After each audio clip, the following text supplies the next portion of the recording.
Mirrors by Greensearcher. Chapter 19. He did what? I'm afraid it's true. Cogsworth stood before a confused crowd of servants, now whispering nervously to one another. He had insisted on some kind of calm to be maintained for their prince's sake, now tucked safely in the west wing, though Cogsworth sensed nowhere was really as safe as they had once thought. But Cogsworth, did he not tell you what happened? Lumiere asked seriously. What could have moved him to do such a thing? He would not say, Cogsworth replied, though I sensed he could not say.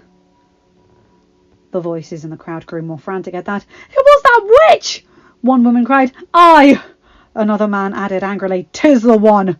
No doubt it was, Sir Giles said solemnly, propped upright near the edge of the crowd. And as such, I have failed my prince. No, Commander. We are all to blame, said one of the foot soldiers bravely. Somehow we let our pastor watch. No one is to blame, someone interrupted. They turned, watching as Mrs. Potts tiredly hopped over.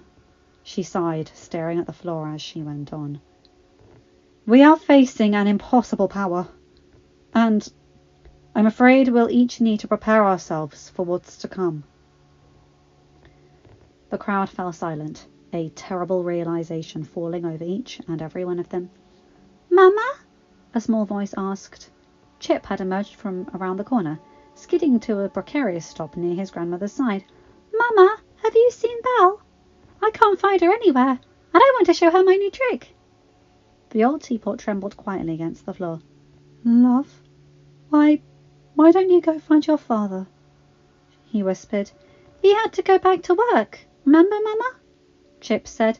Betty promised to bring home a big sword when he comes home tomorrow, and show me how to make one. Henry, Sophie whispered, standing quietly beside the others. He won't understand. It was true. The young father knew as little about breaking curses as Belle did. How would he bear it when his son turned inanimate and lifeless in 3 months' time? Angry murmurs ran through the crowd once again. This spell should have been broken days, if not weeks ago. Lumiere fumed to the heated affirmations of the others. We, Fifi said softly, leaning into his side. They so clearly love each other. You are all forgetting, Mrs. Potts said, her own voice laced with regret. From what the young prince told me years ago, they must both declare their love, and they must both hear it. The voices grew angry. That's ridiculous, someone exclaimed. If they love each other, that should be enough. Actually, it's not ridiculous, Mrs. Potts went on solemnly. It's peculiar, really, for an enchantress who so clearly misunderstands love. She designed this spell so that the love that breaks it is quite strong. A murmur of confusion swept over the others. What do you mean, Mrs. Potts? Cogsworth inquired. Love alone is a wonderful thing, but the words themselves hold great power, she explained. When love is felt, it should be spoken. We should never let those we love doubt it. She's right, Sir Giles said quietly.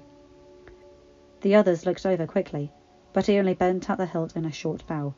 Excuse me, he grunted, falling to the ground and rolling silently towards the west wing. Mama, I love you, Chip said in response to her words, nudging her side in encouragement. He looked back towards the others. In the dark as to their sorrow, but sensing something wrong all the same. I love all of you! Someone was sobbing quietly among them, a few sniffles ringing in the quiet air.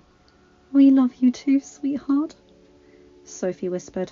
Her armour was clinking quietly as she trembled, and she fell to her knees beside the others. Sophie? Chip asked, hopping over beside her. Her shoulders were trembling, and he nudged her hand earnestly. Sophie, what's wrong? Cogsworth moved beside Mrs. Potts, speaking in a hushed voice. Beatrice. He started carefully. Fighting against his natural inclination, he rested a golden hand on her lid. I just wonder, even if he had broken the spell, do you really think that witch would have left our prince alone? She shook her head slowly. I don't know. Adam stood at his balcony, watching the storm slowly roll over the distant hills. Surely he should have felt the cold seep into his skin as the sun's rays were obscured by thick clouds. But he felt nothing. He looked over the balcony. There was a long drop to the ground below.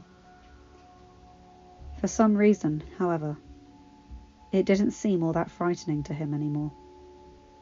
Perhaps that's what Charlotte felt at the end. Some time passed. He wasn't sure how much. The clouds grew darker with each hour, large and ominous in the horizon. A few eventually inched towards the castle. Yet even as the rain began, large, heavy drops soaking his fur, the prince didn't move. "You'll catch a cold that way, you know." He blinked, barely turning to see who was there. What do you plan to do with me now?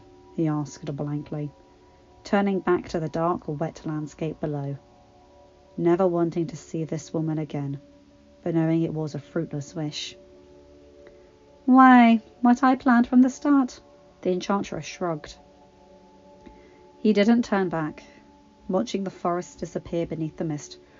It's impossible, he rasped. I could never feel anything for you. I don't even know if I could ever stop hating you. Men can do impossible things when they're desperate. Adam shut his eyes. I don't care about my body, he said, throat dry and hoarse. I'd rather live like this an eternity than have anything to do with you. And your servants? She asked curiously. You would doom them to their deaths as well, then? Adam froze. With everything that had happened, he had completely forgotten about that. No, that's not fair, he gasped, turning back to her in a panic. The numb void inside was suddenly swept aside by fresh fear. You have to free them! She just laughed. I don't have to do anything. The cut-off is much, You have a few short months left, Prince Adam. I think you just might change your mind about me, in the end. I can't, he gasped, shaking his head between his paws. I can't! Then they'll die, and you'll be trapped as a beast, alone. For all time. He fell quiet for a long moment, sucking in a shallow breath, and then he caught sight of the grounds again, so far below. And what if I die first? He whispered. The enchantress's eyes grew wide, watching Adam lean against the balcony once again. Then they'll die with you, she said nervously. He turned back, glaring at her. Don't worry, I won't do it, he said sourly. Glad to see you're so concerned for me, though. He was bitter, empty, and tired. Only 20, he felt 80, limbs heavy and aching. He moved back towards the door, stopping beneath the awning and letting the strengthening winds dry his fur. You know, the enchantress went on, moving slowly, almost carefully before him. If you just forget about her, that would make things so much simpler. Those red roses were in her hair again, blooming perfectly despite the ever-increasing rage of the winds. I'll never forget her. Adam turned away, back to her and the storm, ducking his head and staring at the puddles near his feet. Her shadow lingered in them, and he shut his eyes. Leave me in peace. The witch's rippling image remained in the water's reflection for a long moment, then disappeared. Adam sighed. She'd be back soon enough, he supposed. For now, he let the air finish drying his fur, too tired to shake himself off, and then entered his chambers. The candles were lit, a fire now roaring in the hearth. Adam blinked, glancing towards the bed, where a covered tray of food lay waiting for him. Even after he had ruined their one chance at freedom, doomed them all to die, they hadn't neglected him. Why did they care for him so? If it weren't for him and his family, none of this would have happened to them. He didn't deserve such loyalty. Adam moved past the fire and across the room to the old bookshelf where he stood, staring at the row of shelves. Then, with a weak paw, he pulled back the lever and slid it away. He moved silently through the hidden passage and found himself in an empty room next door. Belle's hearth was not lit, for all knew she would not be there. Her gown from the night before hung over a tree by the hearth. It seemed no one had found the heart to put it away. Adam swallowed, reaching out and brushing his fingers over the soft fabric. But it was too much. He gasped, pulling back in an instant and tearing his eyes away. Instead, he dragged himself to the bed, resting a paw on the covers, and laid down reverently. He closed his eyes, then, breathing in her smell, for of course it still lingered here. Gripping the sheets hard, he buried his face in them, waiting for the darkness to consume him. Belle dabbed her eyes against her cloak and took a deep breath. I need to think. Adam was frightened. Frightened enough to send her away in such an awful way. Belle knew if he'd really wanted to end things between them, he never would have done it like that. He would have approached it gently, carefully. No. Something was terribly wrong. And Belle had no doubt about who was behind it. A flash of light broke through her thoughts. Then another. Belle looked up, squinting against the shadows. Bright green shone against the browns and whites of the forest floor. What? She gasped. It was coming from the wagon, and she moved over in a heartbeat. Pulling back the cover, the light shone bright, flashing violently. Belle had to hold her hand to her face in order as she reached for the source. Her fingers gripped a thin, carved handle. Adam's mirror, his only window to the world, was tucked carefully among the other belongings he'd sent with her. He gave me this too, she realized, throat growing tight. She pulled the mirror from the cloth that covered it, and the bright light finally faded as she cradled it in her palms. Belle watched, wondering if it wouldn't give her some kind of answer to Adam's fear. Instead, she saw the last person she wished to see. Gaston! She breathed hard in her throat. He was hunched over the ground, decked in his brown hunting garb, an enormous bow across his back, and several hunting knives lining his belt. She shuddered at the sight of him, hoping he was somewhere far away. How could Adam send me back? She asked, confused, feeling fresh tears well up in her eyes. I can't go back to Molyneux. Not with Gaston. She stopped, watching the mirror change. Once again, she looked at Molyneux's greatest hunter. Yet now he sat in a prison cell, head against the wall, and looking utterly bored. I don't understand, she said, trying to reconcile the images. She frowned deeply. Is one of them the enchantress in disguise? The mirror grew blank. Belle chewed on her lip for several minutes, puzzling over this strange revelation. What else could it be? Gaston couldn't be in two places at once. Heaven forbid! Furrowing her brows, Belle looked up, the sun nearly obscured by the growing clouds overhead. Still, she could just catch a few lingering shadows from the trees. They already inched towards the east. How long had she stood here? Moving imperceptibly with every hour of the day. She recalled Papa teaching her how to make a sundial with a fallen twig when she was a small child. She hadn't believed him at first, and was only convinced after sitting beside the homemade clock all day, marking each shadow's passing each hour. Belle's eyes grew wide, a sudden realization washing over her. She looked back at the mirror. "Are you showing me Gaston at a different time?" she asked earnestly. The mirror brightened in an instant, showing a bright blue first prize ribbon secured to an enormous cord. Belle's pulse quickened. There was more to this mirror than met the eye. More than Adam had even realized, it seemed. Can you show me us dancing last night?" she tried. The mirror complied, and Belle watched herself dancing in Adam's arms. It was strange.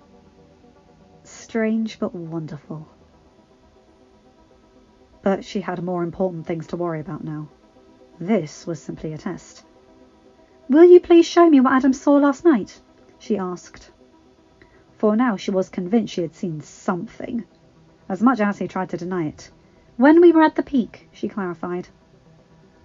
Belle gasped at the response. Men in trees, eyes of red, words ordering him silent. "No," Belle breathed in horror. "I should have known. No wonder he was." She shook her head, trying to calm her pounding heart. "Well, what?" she started. "What happened then?" Adam leaping through the trees, his shirt in rags, 100 knives and guns vying for his flesh. Belle pressed her hand against her mouth, tears spilling over her fingers as she watched in horror. A woman, young and beautiful, moving towards him as he backed away in fear. The image suddenly darkened, disappearing in a heartbeat. "Wait!" Belle cried. "Please, I still don't understand." She stopped, watching as the image of Gaston returned. The mirror grew brighter than ever before, flashing frantically as she watched the large man, now pulling himself atop his dark horse. He kicked the steed hard, and it neighed frantically, picking up speed and racing through the woods. Belle's heart fell into her stomach. "He's here now, isn't he?" she whispered. Max sniffed the air and then growled. Philippe was pawing at the ground, as though he sensed something dangerous lurking nearby. The mirror changed again, showing a horse and a nameless rider sprinting full speed across the barren landscape. "Run!" it seemed to say. Eyes wide with fear, Belle ran to the wagon, tucking Philippe's saddle from where it was stored away. She threw it over the animal, hands quaking as she tightened the straps. Then she tucked the mirror into one of the side saddle's pockets, tugging the wagon straps loose, and threw herself atop the horse's back. "Run, Philippe!" she cried. He complied, galloping down the trail, every possession Belle had left in the world abandoned in the wagon behind them. Perhaps she could retrieve them later, but she was far too frightened to care now. Something in her heart seemed to pull her towards the castle, but she knew she couldn't return. At least, until she knew why Adam had so desperately sent her away. For all she knew, her presence was putting everyone who lived there in danger. She gasped for breath, catching sight of the main road 1/2 mile ahead, trying to decide which way she would go. Beaumont lay only a short ride to the east, while Molyneux was further west. "Beaumont," she decided in a heartbeat. "Surely Henry can help me find somewhere to keep hidden until I can." Her thoughts broke in an instant, Philippe neighing violently as he reared up. "Philippe!" Belle cried, barely staying in the saddle as he fell back to his front hooves. He dug at the ground roughly, his breathy snorts billowing in the air. "Philippe, steady!" Belle said, looking up. And that's when she saw it. A large, sleek horse, standing in the shadows, blocking the base of the trail. Its rider, nearly as large as the horse itself, watching them with a grin. "Hello, gorgeous," Gaston breathed. Holding back a cry of fear, Belle pulled tight against the reins and guided Felipe back several steps. I can't go back, she realised in terror. I can't lead him to the others. Gaston dropped to the ground, taking several heavy steps forward. Stay back, Belle demanded, pulling Philippe further away. Beside her, Max barked fiercely, baring his teeth at the man as he approached. I'll set him on you if you don't stop, she cried. Ah, Belle, Gaston said, as though speaking to a simple-minded child. You're confused. That beast, he still has you under his spell. I said stay back, she ordered, hands trembling as she tugged sharply on the reins. Don't be like that, Gaston said, pouting but only moving closer. I'm only here to rescue from... Get him, Max! Belle shouted, but Max shot forward in an instant, but Gaston stepped aside quickly, swinging a gun from his back in a second, throwing the heavy end of the barrel straight against the dog's side. Max! Belle screamed, watching as he flew into the brush lining the trail. She heard him land hard, whimpering in pain. Ha! Gaston laughed, tucking the rifle back into its holster. He placed his hands on his hips, smirking in victory. No mutt stands a chance against... He stopped, eyes growing wide, looking down slowly. Max was already beside him again, teeth sunk deep into one wide calf. A second later, Gaston screamed in belated agony. Belle didn't waste a second, pulling against the reins once again and urging Philippe off the trail and into the trees. She didn't dare head towards the road now. No. Doing so would only tell Gaston exactly where she was headed. She could only hope she'd be able to find Beaumont without the path to guide her. Come on, Max! She cried. The mutt growled, giving the leg another hard clamp with his teeth before following Belle and Philippe into the trees. They ran hard, winding through the overgrown forest, listening as Gaston's hollers faded behind them. It wasn't long before Max could no longer keep up, whining in pain as he struggled through the dense vegetation of the deep forest. Run home, Max! Belle gasped, looking behind her. She couldn't care for him like this, but at least if he made it back to Molyneux, her neighbours would know to take him in. He looked up at her, panting heavily. Home, Max! She said earnestly. She caught the sound of distant hoof-falls, heart in her throat. He was coming. Max whined again, but obeyed. Yet, instead of heading east, he took off in the direction of the castle. Belle watched him disappear between the trees, desperate to follow, desperate for the safety of the palace. Instead, she looked ahead. Run, Philippe, she breathed, leaning low in the saddle. Run as fast as you can. A deep, menacing voice broke through the trees behind her. You up for another race, then? Gaston shouted, voice echoing against the trees, dampened as it was by the growing wind. Heart thundering against her chest, Belle suddenly recalled that one race they had had so long ago. A race in her childhood, one that had held no risks, only besting Gaston by her knowledge of a shortcut to the Great Lake. But they were beyond the palace grounds now, and she knew no hidden paths in these strange woods. And this time she faced a greater risk than ever before. She snapped the reins again, praying Philippe could hold out, using the faint shadows of the trees to guide her west.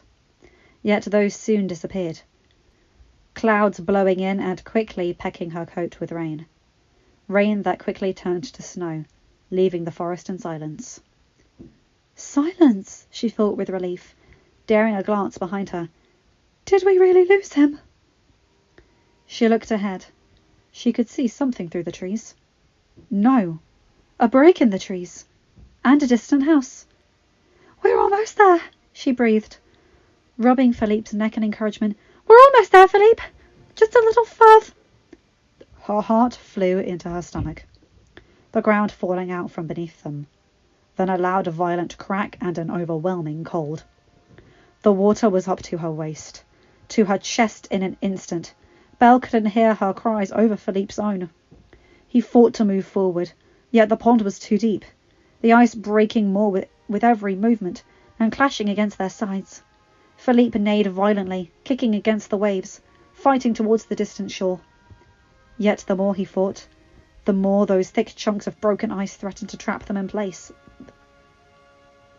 Belle spotted a dry patch of land ahead before her vision was obscured by dark waves. It seemed so far, the water so high.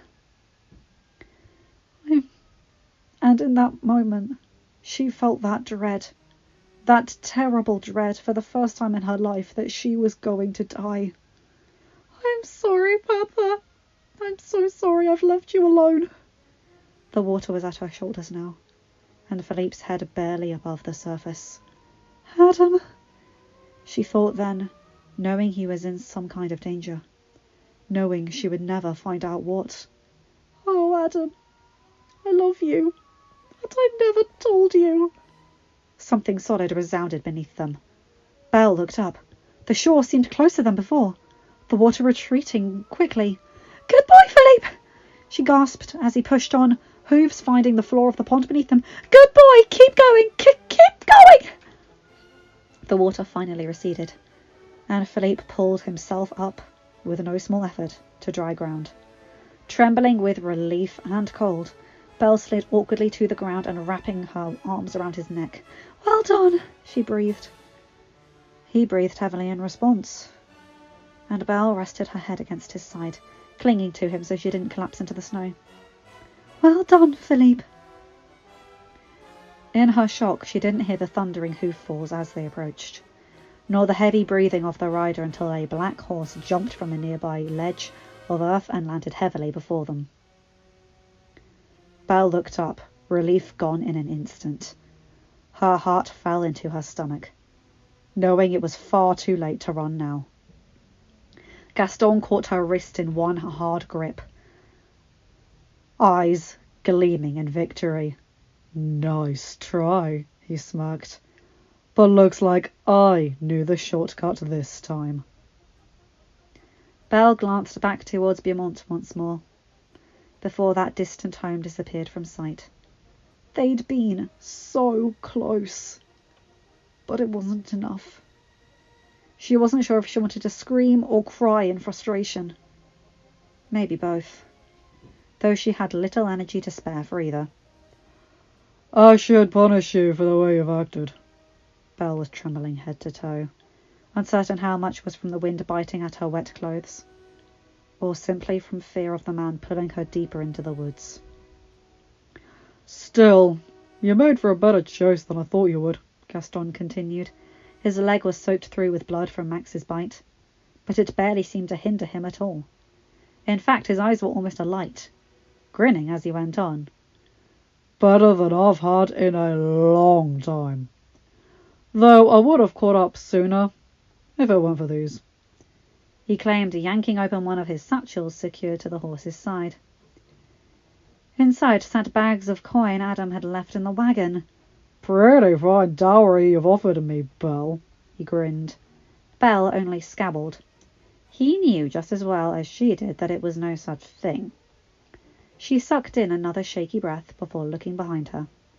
Philippe was following slowly, head down, just as soaking wet as she was. She was worried for him. She'd need to care for him soon or he could freeze to death. So could you, she thought to herself. Up ahead, the trees parted to reveal a large open clearing that ended in a steep cliffside. A pile of felled trees lay nearby, their stumps now spotting the open patches of earth. A man-made clearing, then. Belle frowned deeply, but soon caught the sight of a fire up ahead. It sat just beside the cliff's edge, a strange place for one, as it would expose the flames directly to the winds. Belle shook her head. It was fire, provided by her captor, yes, but a source of heat all the same. She shivered violently. Suddenly nothing else seemed to matter but getting warm. Yet they didn't head for the fire right away. "I guess it isn't your fault he's turned you against me," Gaston admitted, dragging her in a convoluted path around the trees lining the clearing. "I understand, Belle. I've had a bit of a run-in with this magic stuff myself." "I'm not under any spell," Belle said earnestly. She shivered again. Gaston paused in his tracks and seemed to contemplate that for a long minute. No. I think that's what you would say if you were, he decided, picking up his pace again and winding them directly between the thinly spread trees. It's also what I'd say if I wasn't. He stopped again, furrowing his brows. Oh! he cried, pressing his palms against his thick skull. Stop confusing me, woman! He looked back at her, his eyes narrowing further. You know, I like you a lot better when you're quiet. His hands were on her shoulders then, like heavy chains tying her to a terrifying monster. Belle stared at him, heart in her throat as he came closer. Yeah, just like that, he said darkly, leaning down close. His breath was hot against her mouth. Belle squeezed her eyes shut. Please stop, she thought desperately. Not again. Please. He chuckled after a moment, and she felt him pull away. No. Let's wait. We'll celebrate my victory later. Belle opened her eyes slowly, but when she did, he reached for her again. She gasped, but he only grabbed the edge of her cloak, tugging it close to his face. The creature gave you this? He snarled, tearing at it harder. Belle grimaced as he snapped it free, watching him fling it into the snow. I can get you a better one. That was unlikely, but Belle could only think of how much colder the air felt now, standing here in only her soaking wet dress and boots. Gaston, of course, didn't seem to notice her violent shivering. She needed to change her clothes if she didn't want to grow sick. Or worse. But she didn't dare make such a suggestion in her current company. You know, Gaston went on, that witch told me to keep you in Molyneux. The enchantress! Belle realised, eyes growing wide. I was right! But, see, I just don't feel like letting a beast like that run free. Other pretty faces like yours might fall prey to him too. No! Belle said desperately. He would never hurt anyone. Adam is kind and gentle and... Gaston guffawed, harsh laughs ringing through the trees. You gave it a name! Belle bristled, all the muscles in her arm growing tight as she clenched her fists. Stop it, Gaston! She cried, her fear of him suddenly pushed aside by anger. He isn't! If I didn't know you were under his curse, he interrupted, laughing roughly once again, I'd think you had feelings for him. Belle was silent for just a heartbeat. I do have feelings for him, she breathed, staring absently back into the woods, heart swelling with conviction. I love... She stopped, no air escaping her lungs. Gaston's hand was around her throat again, face menacingly close. It seems I'm right, he snarled, nose wrinkling at the corners. I'll never rid you of his spell unless I kill the beast. Belle paled in an instant, and he released her. No! She gasped, overcome with a terrible fear. You can't! He's stronger than you, Gaston! No one is stronger than Gaston, he said darkly. And just to make sure... He stopped, reaching towards the closest tree and tearing a thick branch from its trunk. He tossed it casually into the clearing. Thick metal teeth flew up from the snow, snapping the heavy branch in two as though it were a twig. Belle flinched, splinters of bark flying all around. The trap's terrible sound ringing in her ears long after the damage was done.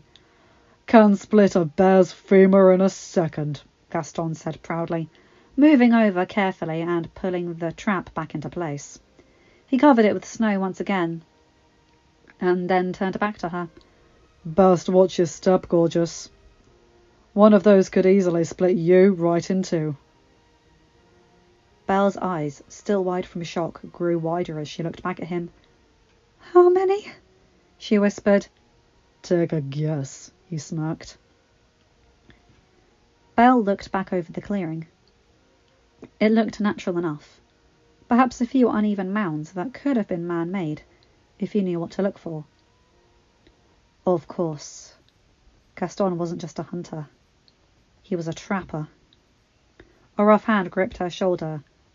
I said, take a guess, Gaston breathed, suddenly beside her again. Belle swallowed. 10, she stammered. Ha!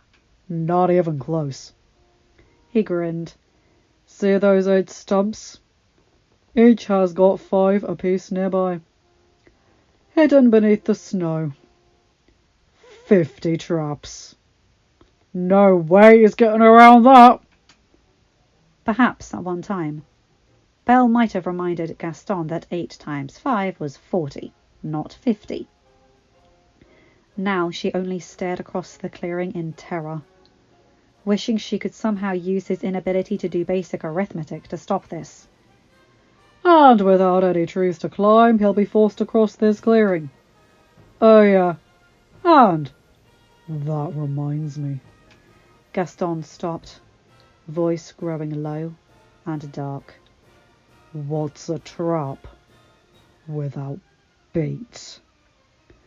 Belle's chest grew cold as her freezing skin, and she looked back at him slowly. He held a length of rope in one hand, pulled from his belt. Don't worry, it's just for show. He smirked, grabbing her arms and pulling her wrists behind her back. She felt his moist breath against her neck, whispering in her ear. I won't let him get to you. Finally, despite her fear and exhaustion, Belle realized something. She didn't recognize this place at all. Hadn't recognized any of this area Gaston had taken her through to get here. And Adam had shown her his grounds through and through. We're beyond the castle's forest. Adam can't come here. Belle realized, feeling immensely relieved that he would stay safe. She also felt terribly hopeless and alone. Belle trembled, barely able to fight back in her exhaustion, finally feeling the tears dripping down her cheeks. She closed her eyes, clenching her fists as they were bound together. She shivered harder with every moment, hoping that it was all another terrible nightmare, wishing now that any moment she would awake in Adam's arms. But she never did. Adam groaned, blinking. It was pitch black. He frowned, sitting up, feeling his surroundings. A soft blanket, a familiar smell. Belle's room. And suddenly everything that he had wished for was a horrible nightmare came tumbling over him. He let his face fall into his hands. The castle was abuzz. It must have woken him. Shouts and a violent barking rang out from some distant hall. Adam looked up quickly. Barking? He bolted in the direction of the door, fumbling for the handle in the darkness and pulling it open. Even the dim candles in the hall seemed to blind him, but he pushed through it, stumbling into the hall in a daze. Max was already at the top of the stairs. Catching sight of Adam, the dog ran at him. Max! Adam said, confused, crouching down to his level. What are you doing here? Max collapsed before him, panting dangerously hard, breaths weak and forced. When Adam ran an anxious paw over the animal's side, he whined in a violent pain. Adam's eyes grew wide. He pulled his hat back quickly. You're hurt? What?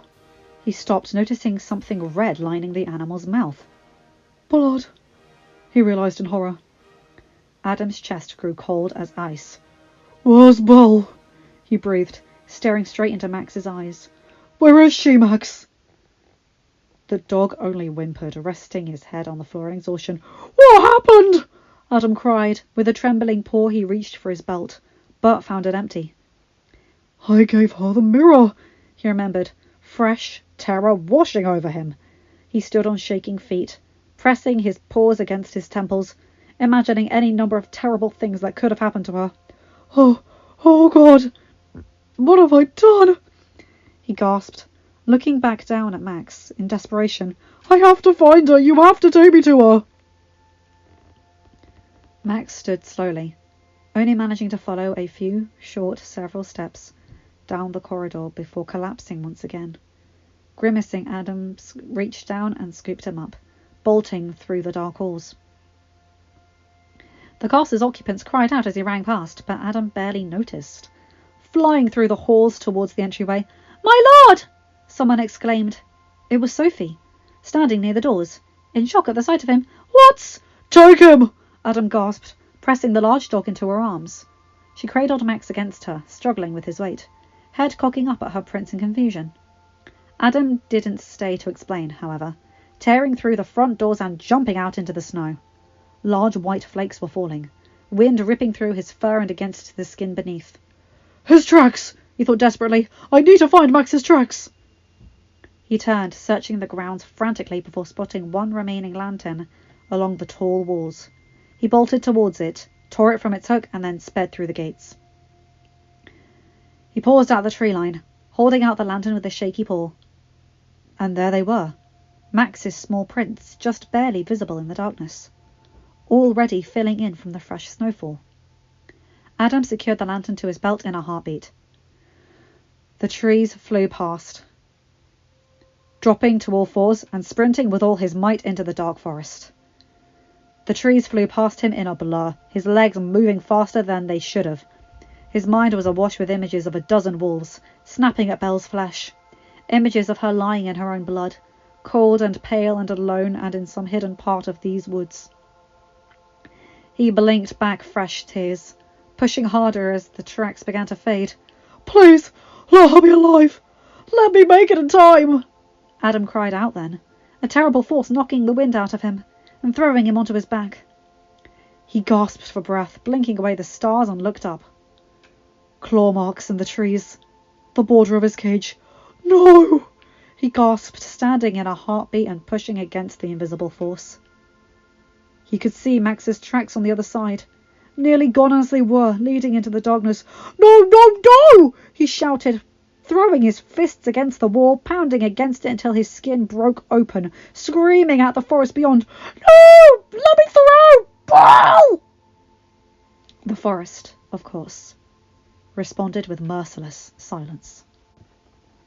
Adam stepped back, looking around frantically, heart in his throat as the snow fell heavily around him.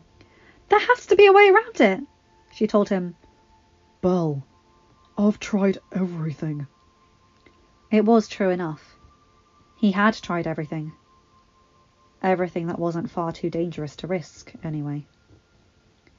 Now, though. Now he'd risk anything. Adam looked west, took a deep breath, and ran. Half a mile later, he reached the base of the giant cicada, staring up into its tall branches. Then he jumped up and climbed, ignoring the spindly branches that scratched at his fur, reaching its top in minutes. Above the forest's dark canopy, he clung to the cicada's high branches with one paw and reached out into the open, stormy air with the other. And there it was, the wall, still hard and impenetrable, as if it was at the surface. And, without a second thought, he leapt into the sky. He clawed at the invisible force, nails scraping against its surface, barely clinging to its side. The lantern at his belt came loose at the force, falling to the ground below. He hung in the air, every treetop far below him, the forest floor even further below that. He trembled head to toe, claws aching as they struggled to keep a hold. He regretted letting Lumiere file them down so much the day before. Breathing in the biting air, Adam climbed, slowly at first, scrambling to find any hold in a wall he couldn't see. It had a brick-like surface, and he barely managed to wedge his claws into the small grooves along its side as he climbed. The wind grew colder the higher he went, the air even wetter as he found himself submerged into the storm's low-lying clouds. He climbed for what felt like an eternity. "There has to be a top," he thought desperately, limbs aching, gasping for breath as the air began to thin around him. He could see the open sky now, stars glinting above and the grey clouds billowing beneath him. The earth was impossibly, gut-wrenchingly far below. He closed his eyes and tried not to think about it. His vision wouldn't help him find the next hold anyway. His claws were nearly gone now, worn away by his climb, and blood dripped from his fingers into the depths below. The winds at his altitude were more steady, but strong and relentless, arms quaking violently. Adam barely held himself in place. "Don't give up," he ordered himself. "Don't you dare give up!"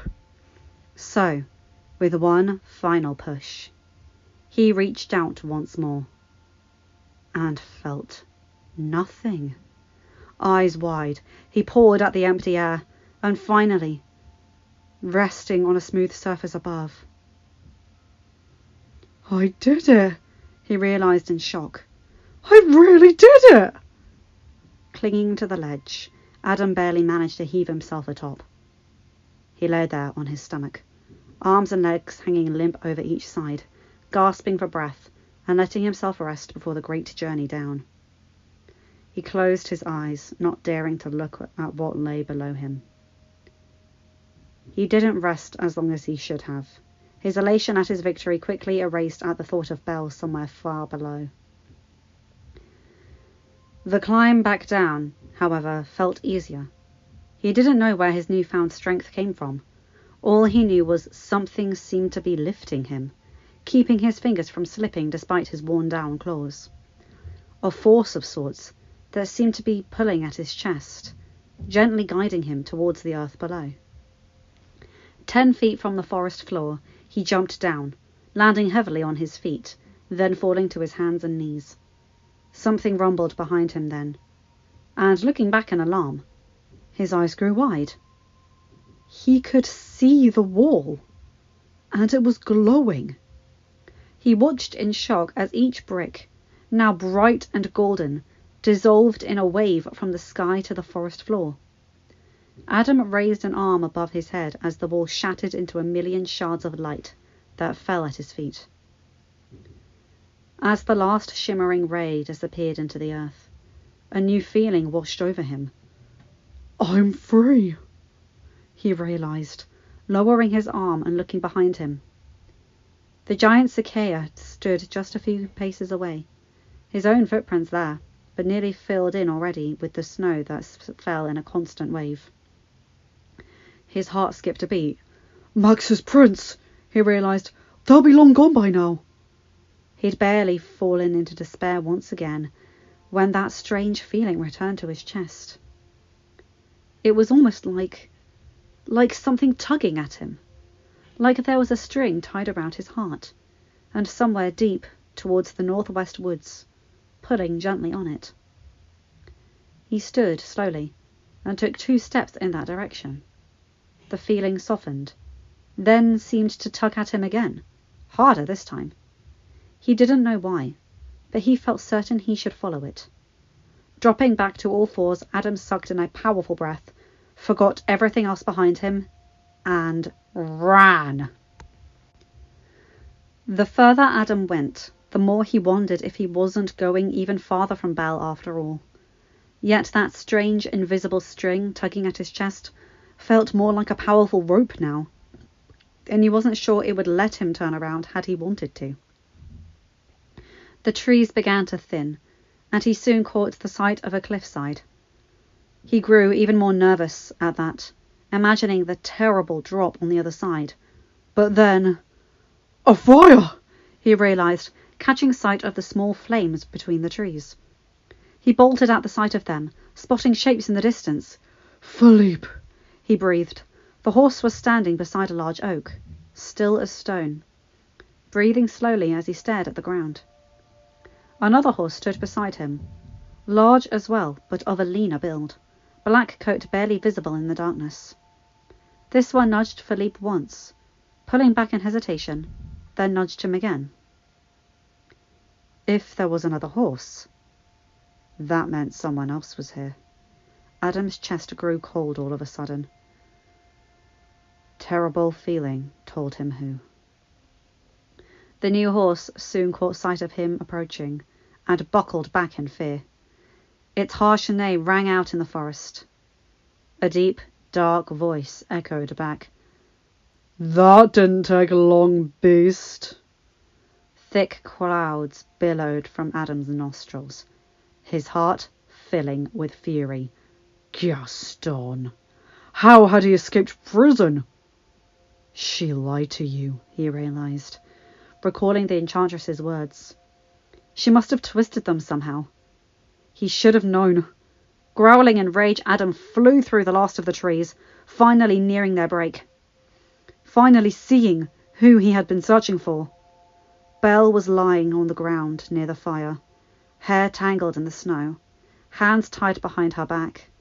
Her mouth was gagged, her face pale as the moonlight. "Belle!" Adam shouted, heart filling with fury and agony at the sight of her like this. "I'm coming!" She opened her eyes slowly, glancing towards him in a daze. Then her eyes widened, and she sat up in an instant, shaking her head violently from side to side. Adam stopped dead in his tracks. "She's still afraid of you, idiot," he realized, feeling his heart sink in his chest again. "Belle, I'm so sorry," he gasped, taking a couple of careful steps forward. "Before, I didn't mean any of it. I was only..." He stopped again, and she shook her head harder, letting her eyes sweep pointedly over the ground. Confused, Adam followed her gaze, heart in his throat, only wanting to race across the short distance and strip away those terrible bonds. But then he saw it. Something glinting near his toes. Something sharp and metal, the tip just barely peeking through the snow where the growing wind had blown it away. He looked around again, spotting another just a pace away. Grabbing a nearby branch, he reached down and brushed the rest of the snow away. A mouth of thick metal teeth emerged, buried beneath the ice. A bear trap. He had read about these. Sportsmen lauded them for their power in bringing down such great creatures. Yet, as a boy, the young prince only thought they seemed a terrible way to die. Leaving an animal to suffer for hours, to wait until they were found, and the mercy of the finishing bullet. He looked back around the open ground, and he understood.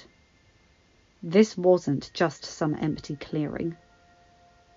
It was a minefield. Adam heard Spell's muffled scream then, and looked back up just in time to avoid taking an arrow to the chest. He bounded back behind the closest tree, 3 more arrows thumping into the trunk behind him and shaking several smaller branches loose. "What's the matter, beast?" Gaston taunted. Adam heard his heavy boots against the earth, emerging from the shadows near the cliff. Near Belle. "Too kind and gentle to fight back," Adam growled. "Not on your life," he thought in rage. He breathed heavily, trying to think. He had to make it over that clearing. But how? He could try to jump over the traps. But even if he'd been at full strength, he wasn't sure he could, and getting snagged by one would certainly mean death at Gaston's hands, and leaving Belle in the man's full power. He cast his eyes around desperately. Tall trees surrounded the open space, but weren't close enough to aid him. It seemed Gaston had even cut back the branches that had once fallen over the clearing, so climbing would do him no good.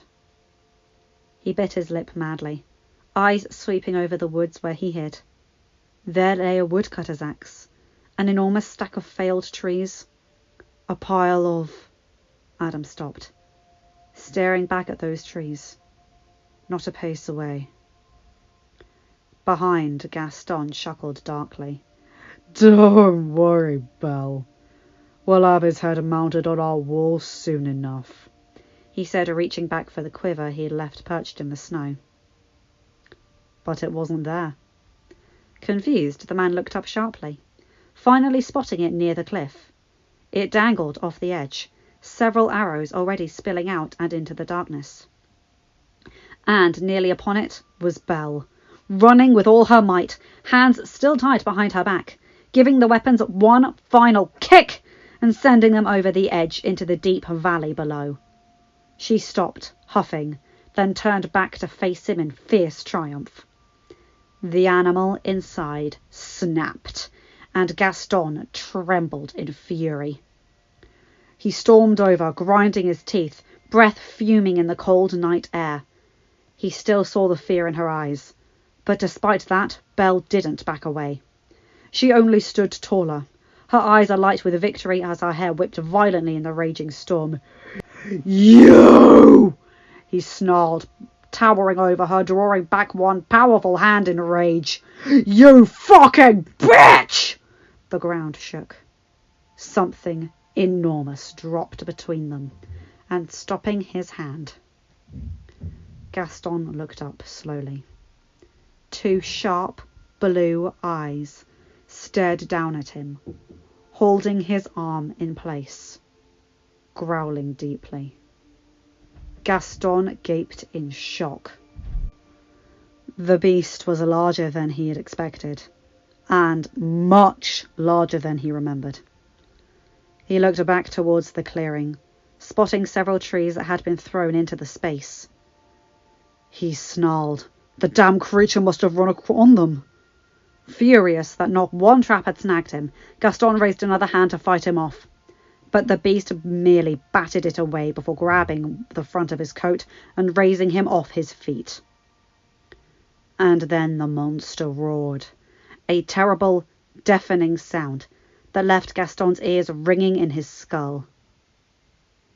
And not a moment later, the world flew past, and Gaston saw stars. Adam stood, breathing heavily, watching as the brute's body slammed into a lone tree at the cliff's side, sliding slowly down its side and crumpling in a heap. The man lay still for the time being, and Adam exhaled roughly before turning around. Belle stared up at him with wide eyes, breathing just as rapidly as himself. He dropped down quickly, tearing through the rope around her wrists, pulling the gag from her face and dropping it to the snow below. She reached for his arms, trembling violently where she stood. He quickly brushed her hair from her face, damp from the falling snow. "You're safe now," he said softly. Then, without another word, he stood and turned around to ensure she stayed that way. Gaston was already moving, but had just barely made it to his feet when Adam was upon him again. The man reached for one of the knives in his belt, but Adam caught his throat before he could lose it, holding him up and over the dark cliff side. The hunter's feet dangled in the darkness, and he stared at Adam in terror, gasping for breath. Adam ignored him, feeling the man's belt, chest, back for weapons. He let several sharp knives fall into the deep gorge below, as well as a bow and a heavy shotgun. Gaston was whimpering now, cringing as the large paw searched him head to toe. "Shut up," Adam snapped, tossing one last pouch of bullets into the darkness. "Is that it?" Gaston stared at him wide-eyed, then nodded earnestly. Frowning, Adam reached down and felt each boot before pulling out that one long, jagged knife the hunter had threatened him with all those years ago.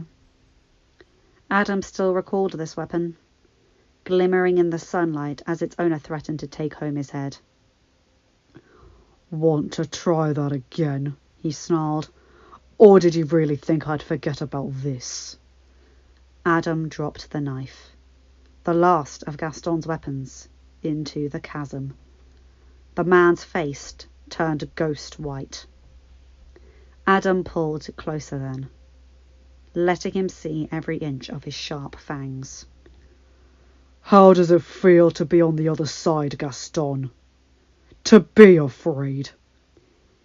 He narrowed his eyes, lowering his voice. "To wonder what I'll decide to do to you." "Please!" Gaston begged, struggling uselessly to pull himself free of Adam's grip. Please don't hurt me! Not a good feeling, is it? Gaston went on. He threw back his free paw then, pointing towards Belle, his fur bristling head to toe in rage.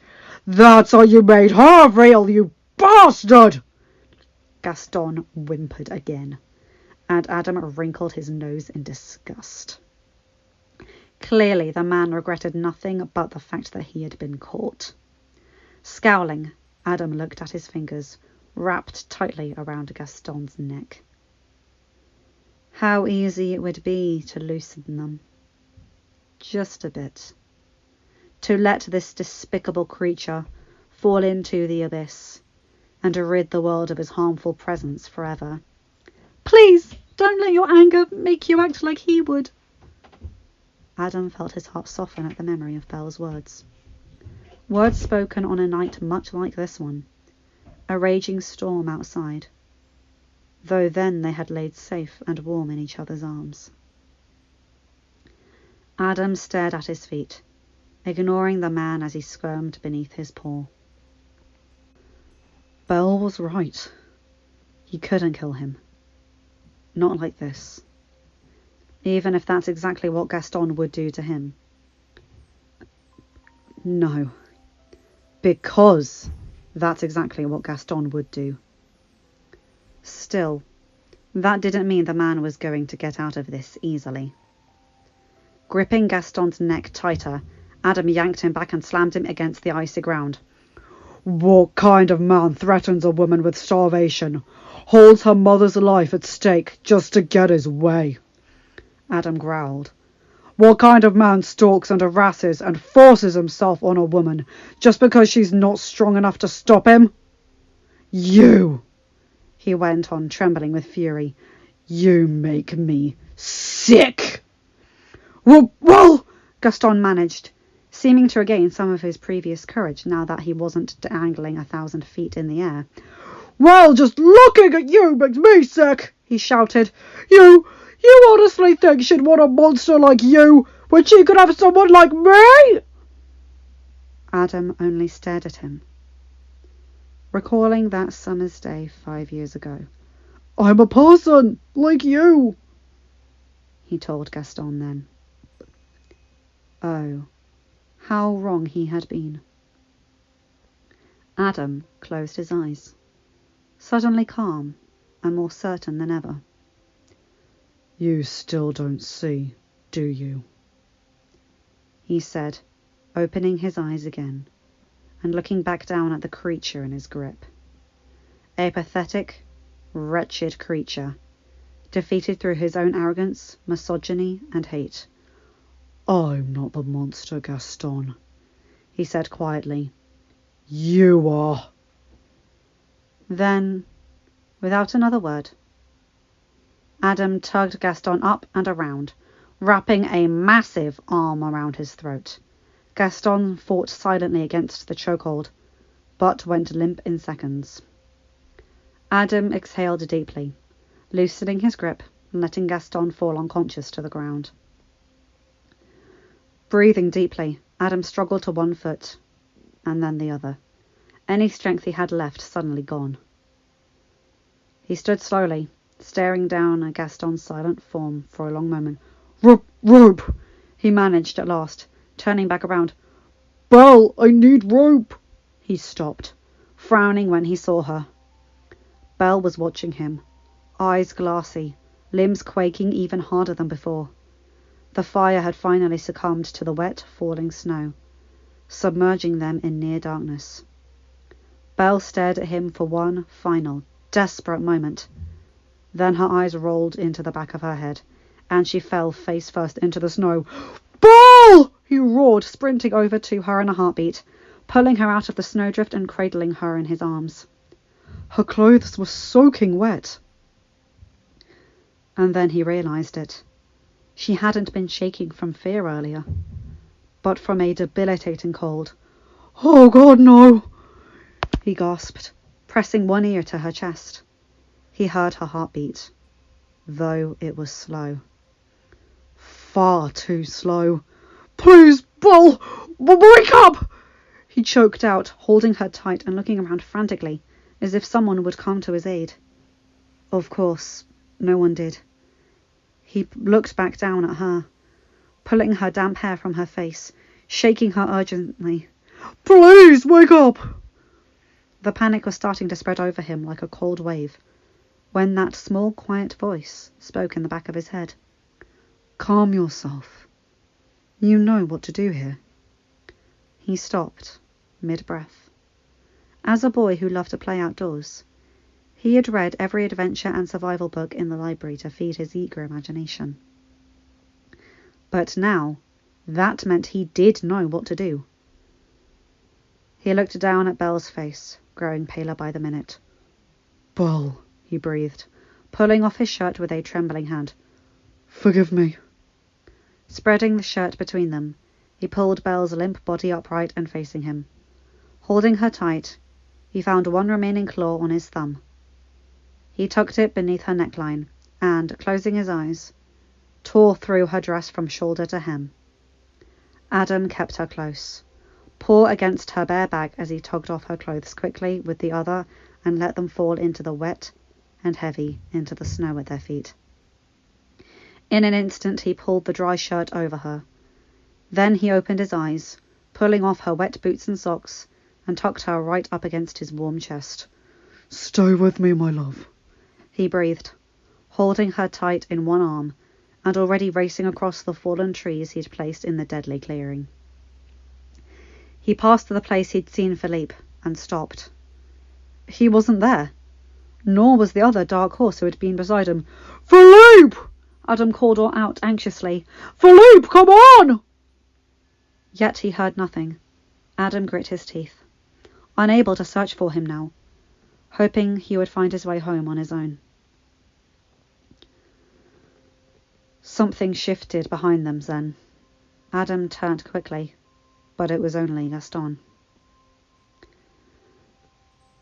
He was slowly regaining consciousness, standing on weak legs and looking around in confusion. No! The man breathed in fury, catching sight of them between the trees. He took a shaky breath forward. No, you can't have her! He rasped. He took another step, edging into the clearing.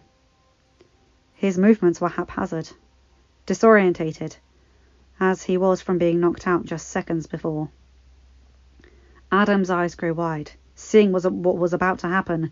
Gaston! It's not over, beast! The man cried, stumbling towards them. Belle is mine! A terrible, loud snap cut off his last words, claws flying up from the snow and claiming their first victim. The hunter, once the greatest of his kind, now ensnared in his own trap. Gaston screamed in a deafening agony. His blood speckled the bright snow, broken bones torn from their fleshy prison and exposed to the cold air. He struggled against the trap, clawing at the teeth with his fingers, but only managed to set off another. This one took his arm, blood now painting the ground all around at the dangerous rate. Gaston wailed in a horrifying pain with every movement.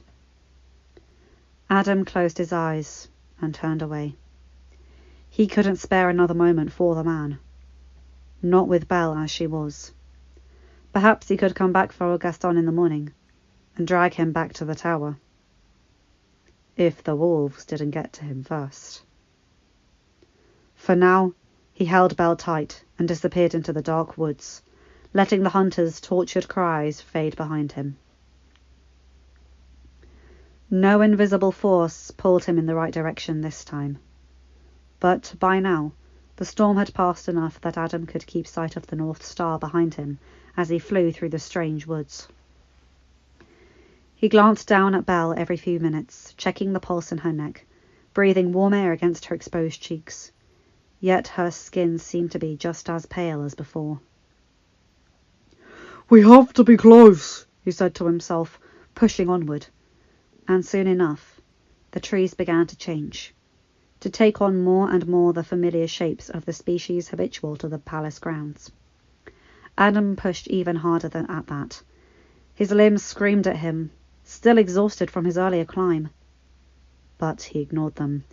Have to get her home, he thought, pulling her closer against him as he leapt over a fallen oak. Have to get her to Dr. Matthew. Something flashed before him. He nearly stumbled, blinded by its brilliance, stopping in his tracks, holding up his free paw to block the harsh light. And what, someone said coldly, do you think you are doing?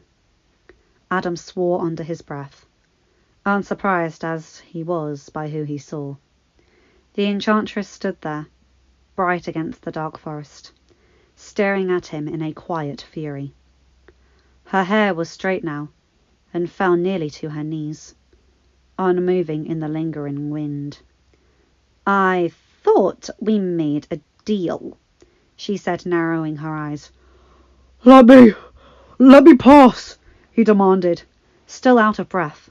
He held Belle tight, though he knew the enchantress had no power to hurt her. How did you get past my wall? She asked, frowning deeply. I climbed it, he said impatiently. He made her pass her, but she moved quickly before him. That's impossible, the witch said in shock. Let me pass, he cried, racing towards her other side. But she simply grabbed his wrist, tossing him back. Adam stumbled to his knees, arms quaking as he pulled Belle's head closer to him. Gaston was here. He had her, and now she's hurt, he cried in desperation. Then he was snarling, remembering her lies. This was your doing, wasn't it? He what? The enchantress said in fury, clenching her fists and bristling head to toe. Damn fool! Can't even follow one simple order. Bah! She huffed, grinding her teeth and looking away. I should have known he'd want your head. Looks like the brute was smarter than I thought. Please, Adam begged, growing ever more desperate. You have to let me pass. Can't you see she's sick? The witch crossed her arms. And how am I ever going to get you to forget this woman if I let you run off every time she's in trouble? There's no time, Adam shouted, shaking his head and gasping for breath. She could die! Precisely, the witch said. She stepped forward, eyes narrowing, staring down at Belle's unconscious form in his arms. A small smile tugged at her lips. See, she dies, and I have everything that I want. Adam's eyes stung in grief, trembling where he stood. Why? He gasped. Why can't you just let her be? He gasped. I never did anything to you. Silently, almost imperceptibly, the enchantress furrowed her brows, though she spoke not a word. Adam swallowed, knowing it was useless. This woman had no heart, no bone of compassion in her body. The only thing he could do was try to give her something, anything that she wanted. Please, he said, looking up at her slowly. Just tell me what to do. I'll do it. Whatever you want. You know I will. She narrowed her eyes at him. You already know what I want, Prince Adam. He looked back down at Belle, brushing a thumb across her temple. I can't love any but her.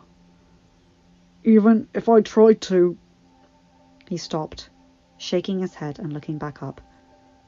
It would be fake. It would be forced. Would that break your spell? The witch pursed her lips, fists clenched in frustration. At last she exhaled roughly, looking away. No, I suppose not. I admit that much now. Frowning deeply, she glared back at him, waving a brisk hand in his direction. Go ahead. Confess your love. Break the spell with her. Frankly, I don't know how to get you back to your true form if you don't. And I certainly don't want you as you are. Adam's heart skipped a beat. Would she really let him go so easily? But, she went on, narrowing her eyes, you must make me a promise if you do. She cast a hand forth, glowing in the dark air. The light fell to the ground like a chain, piling high in the snow. Then it crawled along the icy forest floor, inching slowly towards him, clinking like metal in the still air. Adam's eyes grew wide, and he stepped back in alarm. I plan to rule this kingdom, and any others I see fit, she said, the chains surrounding him on all sides, inching towards his feet. The witch narrowed her eyes. And you, dear prince, will swear to stay by my side, doing exactly as I say, she breathed darkly, as my husband. Adam's heart grew cold. He backed up against the tree behind him, chest in knots, holding Belle close like a lifeline. Belle. He looked down at her again, and remembered. Remembered what she had told him, not a week after she had come here. Remembered the fear in her eyes, as she admitted it in a quiet whisper. The night before Papa returned with gold, I'd resolved to accept Gaston's offer. She had been willing to marry the man she feared most, to give up her life and her freedom, to try and save her mother. Could he be as brave as her? Well? The enchantress asked sharply, tapping her foot in impatience. He was silent for a long moment. My household, he said at last. Yes, yes, they'll be freed from the curse as well. I mean, they'll be protected, he clarified. When you take over this kingdom. She scowled. Fine. Belle, her father, her friends, they'll all be protected from you. She bristled in irritation. Fine, fine. Do you agree then? Adam sucked in a slow breath, stepping forward and standing tall before her. He closed his eyes, mustering all the courage in his heart. You have my word. The chains moved in an instant, winding up his legs, his torso, his arms. He held Belle closer, shielding her from the magic, squeezing his eyes shut in fear. Then something formed around his neck, tight and metallic and cold. A moment later, it loosened, and he looked up again. The bright chains faded to black, disappearing like smoke. Smiling wickedly, the enchantress lowered her hand. Done. My lord? The prince sat on the edge of a cushioned chair in the west wing, too large to fit in his seat. He was hunched over, face in his hands. Sophie approached slowly, reaching out a tentative hand. My lord, she repeated, resting it on his shoulder. You may now go in. He looked up, as if just noticing she was there. His eyes then flew to the bedroom doors, and his feet quickly followed. The doctor says she'll be just fine, Sophie went on in encouragement, following him inside to retrieve a few last things to bring downstairs. And she doesn't have a fever, she added, unsure of what to say as he remained silent. She's already much warmer, too. Matthias thinks she'll wake within a day. He was already kneeling beside his own bed, which he had pushed beside the hearth on their arrival. His room had been the only one with the hearth lit at such a late hour, and there'd been no time to light another. Sophie shook her head, trying to make sense of it all. It was difficult to shake the image of their prince flying through the doors past midnight, crying frantically for help. The woman he had supposedly sent away that morning, wrapped in his own shirt, and pale as a sheet in his arms. Now he rested a large paw on Belle's head, gripping her fingers in his other. I'm so sorry, he whispered quietly, hand quaking as he held hers. Prince Adam? There's no need to feel bad, Sophie said carefully, wondering if he felt ashamed for stripping away Belle's wet clothes. She had already changed Belle into a soft nightgown while Adam waited outside, covering her with blankets after the doctor had checked her over for injury. Matthias says what you did likely saved her life. I'm certain she'll understand. Adam only nodded, still not looking up. I can stay with her if you need to sleep, she offered. I'll wake you if anything changes. He shook his head roughly. No, he rasped, finally speaking to her. No, I can stay. Ducking her head, Sophie picked up a basin and the prince's old shirt, starting towards the door. My lord, she said nervously, turning back towards him at the threshold. Everything is all right now, isn't it? The prince was silent for a heartbeat. Yes it is, he whispered. You will all be fine. The door shut quietly, and Adam looked down at Belle's sleeping face. At least I've gotten to see her one last time, he thought. It was more than he thought possible this morning, after all. He watched her for a long time, trying to memorize the curve of her nose and each freckle that speckled it, the way her hair fell over her shoulders, her soft yet strong fingers. Every bit of her he may never see again, though there was no doubt he could ever forget. Then he felt it again, something tight and cold, something that seemed to strangle him.